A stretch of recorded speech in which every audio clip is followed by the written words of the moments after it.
சித்திரை திருவிழா 8ஆம் நாள் அன்று மாலை திருக்கல்யாண கோலத்திலே இருக்கக்கூடிய ஆனந்தவல்லி சோமநாத பெருமானுக்கு விசேஷ அபிஷேகங்கள் நடைபெற்று எம்பெருமான் சோமநாத பெருமான் விசேஷ ஐராவத யானை வாகனத்திலும் ஆனந்தவல்லி அம்பிகையானவள் புஷ்ப பல்லக்கிலும் எழுந்தருளி நமக்கு அருள்பாலிப்பார்கள்.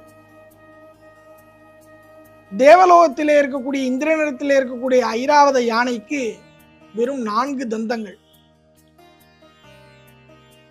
சாதாரணமாக நம்ம ஊர்ல இருக்கக்கூடிய யானைக்கு 2 தந்தங்கள், இந்திரனோட யானைக்கு 4 தந்தங்கள்.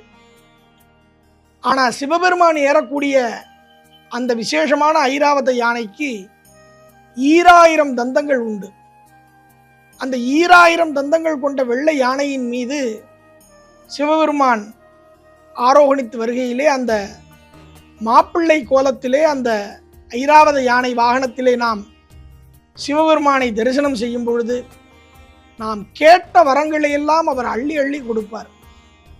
ஏனென்றால் மாப்பிள்ளையாக மணக்கோலத்திலே வருவதனாலே மனதிலே என்னென்னலாம் கேட்கிறோமோ அத்தனையும் அள்ளி அள்ளி கொடுக்கக்கூடிய கோலத்திலே எம்பெருமான் எழுந்தருளி நமக்கு அருள்பாலிப்பார்.